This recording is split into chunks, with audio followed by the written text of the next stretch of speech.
তাহলে পানি আমরা কতটুকু খাবো, কখন খাবো, কিভাবে খাবো? সকালে আমরা পানি দিয়ে আসলে সকাল শুরু করবো। শুভ সকাল। প্রয়াস ব্যায়াম সংগঠনের ব্যায়াম পরবর্তী সেশনে সবাইকে স্বাগতম।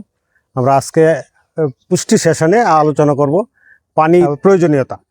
আমাদের যে 6টি পুষ্টি উপাদান আছে তার মধ্যে জানেন আপনারা যে পানি গুরুত্বপূর্ণ পুষ্টি উপাদান এবং এটিকে কিন্তু জীবন বলা হয়। তাহলে পানি আমরা কতটুকু খাবো, কখন খাবো, কিভাবে খাবো? আমাদের এই সুস্থ শরীরে এবং প্রাপ্তবয়স্ক একজন মানুষের খুব বেশি পানি প্রয়োজন হয় না। 2 থেকে 3 লিটার পানি সারাদিনে আমরা যদি খাই তাহলেই আমাদের শরীরে কর্মক্ষম এবং রোগ প্রতিরোধ সহ আমাদের শরীর চলার জন্য যথেষ্ট। এখন পানি আমরা কখন খাবো? পানি খাবো আমরা সকালে। আমরা পানি দিয়ে আসলে সকাল শুরু করবো। আমি প্রথম দিন বলছিলাম যে আমরা কুসুম গরম পানি দিয়ে শুরু করতে পারলে সবচেয়ে ভালো।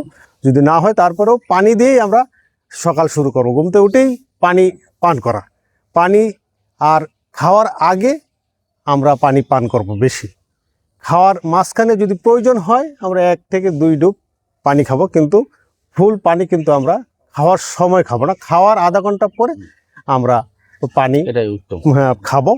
আর সারাদিন যখন পানি পিপাসা হবে তখন আমরা পানি খাবো।